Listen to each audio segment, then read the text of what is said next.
Sempre falo que sou assinante, sou mesmo, e gosto muito do trabalho de vocês. Parabéns pela coragem e por levar adiante essas análises, antes de mais nada, porque normalmente quem está fora do Brasil consegue, além de ter mais clareza do que ocorre no nosso país, né, porque está fora desse furacão, não é dragado para aquela rotina lá de Brasília, mas também por ter mais liberdade. Hoje em dia, qualquer pessoa que esteja nos Estados Unidos, ela tem mais liberdade até mesmo do que um senador no Brasil. Ou vocês acham que senadores e deputados no Brasil não tomam pressão do STF? É só vocês verem a atitude de pessoas importantes que assumem, às vezes, cadeiras das principais dentro do Congresso Nacional e que, às vezes, mudam de um comportamento para outro após certos encontros, certos jantares e almoços que ocorrem lá em Brasília. Bem, a análise eu vou deixar com vocês. E agora, falando especificamente dessa questão da vinda ao Brasil do encarregado, não, do coordenador para as sanções do State Department, o David Gamble. Primeiro de tudo, a gente tem que lembrar que o State Department equivale ao MRE no Brasil. É que nos Estados Unidos as atribuições são um pouquinho diferentes, né? Alguns secretariados têm uma parte da MJ, da AGU, outros uma parte da chancelaria, que mistura com outras coisas mais. Porém, dá para a gente cravar aqui que o State Department é como se fosse o Ministério das Relações Exteriores. E quem seria o chanceler? Seria então o Marco Rubio, que é secretário de Estado, Marco Rubio, só que é status de ministro. Então, debaixo do Marco Rubio está aqui o David Gamble Jr., que é o coordenador para fins de sanção. Quando eu recebi uma chamada de uma pessoa do governo dizendo que ele iria para o Brasil, né, vai ficar pelo menos segunda e terça-feira lá, essa pessoa sabe, assim como todos nós, que isso daí é um claro recado para o Brasil. É para quebrar com qualquer tipo de ideia, com qualquer tipo de narrativa de gente que acha que não, sanção do Alexandre de Moraes é algo que está sendo falado, o Eduardo está lá no exterior e fala disso, e etc. Mas é algo que está longe de acontecer. Então, não. Primeiro de tudo, não está longe de acontecer. Eu acho que está mais perto do que a gente imagina. Então, a saída do David Gamble é um primeiro passo nesse sentido, tá? E isso daí mostra que a gente está mais perto do que nunca para essas sessões. Outro ponto que é interessante destacar é que essa delegação que vai ao Brasil, essa comitiva, ela tem mais gente ali no meio. E são pessoas, autoridades americanas, que estão olhando para a questão da segurança nacional norte-americana. A gente teve recentemente nos Estados Unidos a operação Take America Back, que prendeu 18 criminosos brasileiros com envolvimento com o PCC, fazendo comercialização e porte ilegal de armas, né, armas ilegais, passando pelos estados da Flórida, Massachusetts e Carolina do Sul. Então, interestadual em vários pontos, e também com fentanil, que é uma droga aqui nos Estados Unidos, vamos assim dizer, equivalente ao crack. Existe uma epidemia aqui nos Estados Unidos que ela tiver essa droga. É uma droga que ela é barata, ela vicia mais do que o crack, inclusive, e ela leva pessoas que tinham até uma vida normal, mas quando experimentam e entram para o mundo dessa droga, acabam virando, no popular do Brasil, né, cracudos. Pessoas que moram na rua e fazem de tudo possível e imaginável para adquirir essa substância. Então isso é um problema que é tratado de muito sério nos Estados Unidos. E a gente viu recentemente que o governo Trump tem colocado o rigor da lei para cima dessas organizações criminosas, colocando inclusive como grupos terroristas o Tren da Água. Tren da Água é um grupo como o PCC, como o CV, o TCP, o ADA, só que da Venezuela. E o governo Trump, numa parceria com o presidente de El Salvador, o Nayib Bukele, e o seu ministro da Justiça, Gustavo Villatoro, fizeram com que esses criminosos venezuelanos, de facções criminosas do crime organizado da Venezuela, presos nos Estados Unidos, fossem para El Salvador. Então, existe uma ideia que ainda falta ser concretizada, está no plano da cogitação, eu diria ainda, mas já foram dados os primeiros passos. Eu cheguei a fazer alguns contatos dentro da administração Trump com relação a isso, para ver se a gente consegue também levar com que essas organizações criminosas brasileiras sejam dado a elas o tratamento de organizações terroristas nos Estados Unidos. E quem sabe, aí tem que fazer um estudo profundo sobre os tratados Brasil e Estados Unidos, tratados com relação à extradição e etc., mas quem sabe vê até a possibilidade de, uma vez preso nos Estados Unidos e identificada essa conexão com essas organizações criminosas, para que esses brasileiros bandidos cumpram suas penas nos presídios de El Salvador. Eu fui 2 vezes a El Salvador, não faz muito tempo. Numa delas, eu visitei alguns presídios com uma delegação de parlamentares brasileiros da Comissão de Segurança Pública, deputados federais, e a gente teve a oportunidade de visitar o CECOT, o Centro de Confinamento para Terrorismo, e é algo realmente sensacional.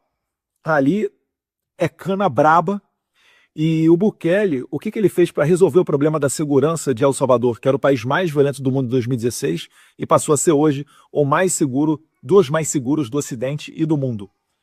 Primeiro, ele teve que construir uma maioria no Congresso. Feita essa maioria no Congresso, ele fez várias reformas legais. E a principal reforma legal que ele fez é basicamente o seguinte: o bandido que vai preso muito dificilmente sai. Ele tem que cumprir uma pena muito extensa. Mas mais do que uma pena extensa, é a certeza de que ele vai para a cadeia. Nós temos vários estudos na área de criminologia que mostram que não é o tamanho da pena que inibe o bandido de delinquir, mas sim a certeza da punição. E em El Salvador, a punição ela é braba. Nesse tripé dos crimes violentos, que inclui desarmamento, porque a pessoa rouba a luz do dia porque as vítimas não conseguem se defender. O Brasil ainda é um país desarmado. Tráfico de drogas, tudo tem relação com tráfico de drogas. Ou o bandido está sob efeito de entorpecentes, ou ele aluga as armas na favela, né, dominada pelos traficantes, e vai estourar banco, cometer os seus crimes, ou ela rouba o seu carro, o seu celular, e vai se esconder dentro das comunidades dominadas pelo tráfico de droga. Então sempre tem relação com o tráfico de droga. E o último, o desencarceramento, que é aquele caso clássico, né, que a polícia pega o cara tem uma ficha criminal que dá a volta no quarteirão, e todo mundo se pergunta: como que um sujeito como esse consegue estar em liberdade? Então é nesse tripé, especialmente, o Bukele ele também agiu com relação contra o tráfico de drogas. Mas o principal é a questão do desencarceramento. Ele acabou com o discurso de coitadismo e coloca as pessoas presas. Então, nessa comitiva do State Department que vai ao Brasil, também existem autoridades que estão concentradas na questão das organizações criminosas brasileiras. Eles estão com medo de que, com a proliferação, com o aumento do território do Rio de Janeiro, depois daquela DPF do Partido Socialista Brasileiro, que o Fachin atendeu, né, PSB, vale lembrar, é o partido do Flávio Dino, é o partido atual do Marcelo Freixo, que praticamente proíbe a polícia carioca de fazer operações em favelas. As favelas do Rio de Janeiro hoje, elas estão aumentando o seu território, aumentando as barricadas, entrando no asfalto e servindo de reduto para criminosos não só de todo o país, como também de fora. Começam a aparecer conexões, inclusive, com grupos terroristas extremistas, que é o caso da Al-Qaeda, que é o caso do Hezbollah.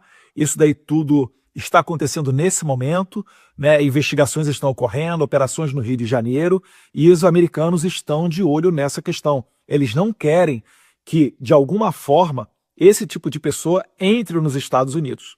Então, daí também eles irem ao Brasil, esse encontro com o senador Flávio Bolsonaro, que preside a Comissão de Segurança Pública do Senado, também um provável encontro com o presidente da Comissão de Segurança da Câmara, né, o deputado delegado Paulo Bilinski. Isso tudo daí também está no meio dessas tratativas. Se eu pudesse adicionar aqui também um ponto a mais, é que a visita do coordenador para as sanções do State Department ao Brasil, o David Gamble Jr., ela ocorre no momento após a demissão do Mike Waltz, que é o conselheiro de Segurança Nacional. Uma sanção, ela tende a ouvir várias pessoas, né? Muitas autoridades do primeiro escalão Trump. E certamente o National Security Advisor, o Mike Waltz, seria uma dessas pessoas ouvidas. Só que, na ausência dele, quem é que cumulou a sua função é o Marco Rubio, que é o 01, que é o chanceler, que é o secretário de Estado norte-americano. Então, aquilo que poderia ser um problema, porque deveria ser nomeada uma nova pessoa para o cargo de Conselheiro Nacional de Segurança, talvez isso possa ter se transformado até, sem querer, numa facilidade, porque como o Marco Rubio vai coordenar esses dois ministérios, o State Department e o NSC, National Security Council, ele vai conseguir tomar uma decisão e levar adiante de maneira mais célere ainda as sanções contra o Moraes. Se está vindo um representante, um enviado do Trump para o Brasil para tratar dessas questões, com agendas com o senador Flávio Bolsonaro, com o Jair Bolsonaro e várias outras autoridades brasileiras, eu acho que isso daí tem tudo, né, para se verificar nas sanções contra o Moraes. Eu costumo até dizer que o resgate da democracia brasileira, da normalidade entre os poderes, né, para a gente voltar a ter senadores e deputados falando abertamente o que pensam dentro da tribuna do Congresso, para que ninguém mais seja censurado com base nos seus posts na rede social, esse terror instalado pelo Alexandre de Moraes, isso passa por colocar um freio nele. E que freio que é esse? São essas sanções. Aí as pessoas podem falar, Eduardo, o Alexandre de Moraes vai tomar essa sanção. Vale lembrar, não é sanção contra o Brasil, é sanção apenas contra o Alexandre de Moraes. Esse é o meu trabalho aqui. Não vamos confundir as coisas, que eu já vi mídia de esquerda querendo dizer que eu estou trabalhando por sanções contra o Brasil. Mentira. Né? O próprio Paulo Figueiredo, que esteve comigo em várias reuniões, fala abertamente que eu sou contra isso daí. Esse não é o meu trabalho, em que pese eu não gostar do governo Lula, mas eu não trabalho para que o brasileiro acabe sendo punido ainda mais, né? Mais do que ele já está tendo por inflação, por desemprego desse governo, né? Que acaba de roubar os velhinhos do INSS. Então as sanções que eu trabalho são contra o Alexandre de Moraes. Eduardo, ele pode ser sancionado. Primeiro que isso daí significa que ele não vai conseguir nem ter um cartão de crédito, uma conta bancária. Mas ele pode continuar colocando adiante todas essas pautas. Olha, eu acho difícil. Por quê? Porque o governo Trump dos Estados Unidos, que está tendo um discurso muito forte contra a censura, né, vide não só o Marco Rubio, mas o D.D. Vance também, naquele seminário lá em Berlim, diante de várias autoridades europeias, principalmente militares, onde ele fala, ou a gente divide os mesmos valores, ou vocês não vão contar com a ajuda dos Estados Unidos, vocês se virem sozinhos. E a gente já viu que sozinho os europeus não conseguem acabar nem com a guerra da Ucrânia, não conseguirem impedir o seu início, e o Trump vai querer levar isso daí a cabo. Então é a bandeira dele, é a bandeira do Elon Musk, é a bandeira de muita gente dentro do governo dele, do Stephen Miller, que é uma pessoa que é pouco falada, mas muito importante dentro do governo Trump. O Jason Miller também, né? Tem o Stephen Miller e tem o Jason Miller. Jason Miller, aquele que foi detido por 3 a 4 horas no aeroporto de Brasília, depois de discursar no CPEC Brasil em 2021. Essas pessoas todas, o Alexandre de Moraes ele tem uma coleção de gente que não gosta dele. Mas as sanções contra o Alexandre de Moraes, elas se justificam porque o Alexandre de Moraes está tão confortável que ele está impedindo até que empresas americanas, como a Truth Social, que é a empresa do Trump, e a Rumble, do Chris Pavlovski, venham ao Brasil livremente para explorar o mercado de redes sociais, que é o segundo maior mercado do mundo, logo depois dos Estados Unidos.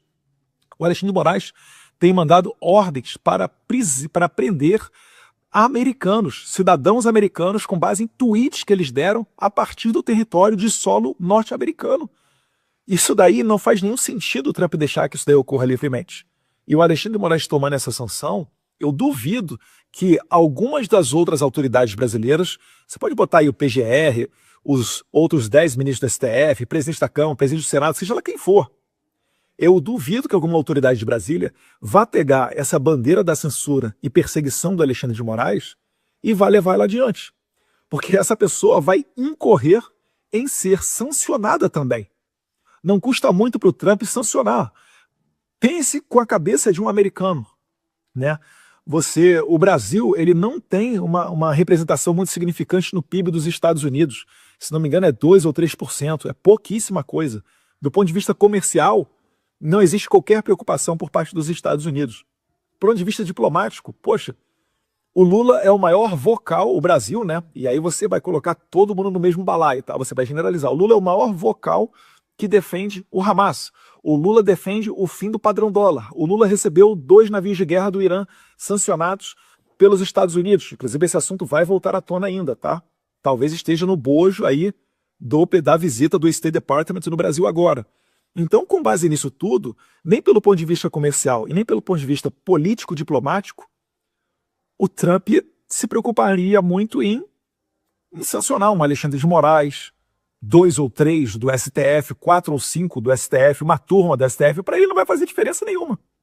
Agora, vale lembrar, para finalizar esse ponto, os Estados Unidos, eu pego como exemplo quando sancionaram o Michael Moreno, que é o ministro do STF da Venezuela. Quando eles sancionaram o Michael Moreno, na sequência, quem é que veio e sancionou também? Canadá e União Europeia. Então, se o Alexandre de Moraes, que já deu declarações, quando estavam falando que ele poderia perder o visto americano dele, ele falou, olha, ele declarou, eu não gosto nem muito de ir nos Estados Unidos, eu prefiro a Europa. Né? Lembrou muito o Gustavo Petro, o presidente da Colômbia. Então, se ele gosta muito de ir para a Europa, fique esperto, porque lá também podem se verificar essas sanções, porque os Estados Unidos sancionam ele no Brasil, né? Sanciona os Estados Unidos, faz a primeira sanção, e depois trata com os europeus para que isso seja estendido também para a União Europeia. E já tem, né, resolução, projeto de resolução para o Parlamento Europeu, feito pelo eurodeputado Dominik Tarczyński, eurodeputado polonês, para sancionar o Alexandre de Moraes. Então, muita coisa acontecendo, e eu creio que o Alexandre de Moraes sim será sancionado e a gente vai conseguir resgatar a nossa normalidade no Brasil.